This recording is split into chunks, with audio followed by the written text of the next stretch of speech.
تو عبد ایک شاعر گزرا ہے, اس نے معراج کے بارے میں بڑی زبردست بات کہی ہے.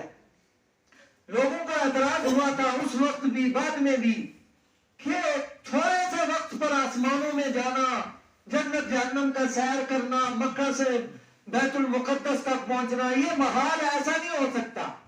تو عبد نے اس کو بیان کیا ہے. وہ کہتا ہے سی راز معراج محبتاں دا اور نہیں سی کسے دی سمجھ وچ آن والا. کیا سی راز معراج محبتاں دا, جو معراج ہوئی تھی نا یہ راز محبتوں کا تھا. سی راز معراج محبتاں دا اور نہیں سی کسے دی سمجھ وچ آن والا.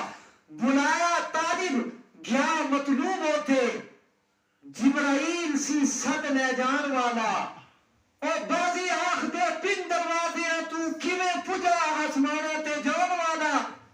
عبد عقل نو ایتھے دخل کی ہے, جانے جان والا یا لے جان والا. یہاں عقل کو کیا کرنا ہے؟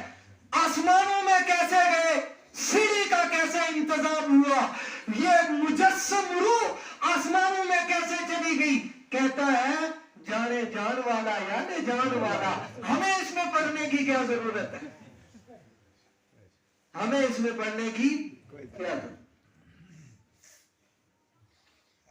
مقدس پہنچا, آسمانی دنیا میں داخل ہوا, سدرۃ المنتہا پر پہنچا, جنت دیکھی, جہنم دیکھی, واپس آیا.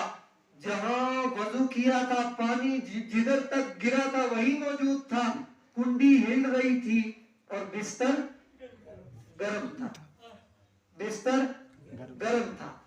اب حضرت شیخ الاسلام حضرت اقدس حضرت مولانا حسین احمد مدنی رحمت اللہ علیہ اس کی تشریح فرماتے کہ سنو, جب کسی انسان کے جسم سے روح نکلتی ہے حکم کیا ہے؟ اس کی آنکھیں بند کرو, اس کے پاؤں جوڑ دو, اس کا منہ. کیوں کہ روح نکلنے کے وقت جسم جس کیفیت پر رہے گا اسی پر باقی رہے گا. اگر پاؤں نہیں جوڑے ہوں گے روح نکل گئی پھر پاؤں جڑیں گے. اگر آنکھیں روح نکلتے ہوئے بند نہ کی اور روح نکل گئی آنکھیں بند ہوں گی. منہ اگر روح نکلتے ہوئے بند نہ کیا اور روح نکل کے چلی گئی منہ اسی کیفیت پر باقی رہے گا.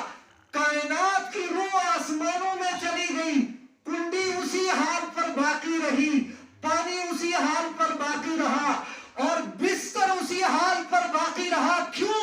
روح نکل کر آسمانوں میں چلی گئی تھی, روح واپس آئی, کنڈی ویسے ہی ہل رہی تھی, پانی ویسے ہی گر رہا تھا اور بستر ویسے ہی گرم تھا.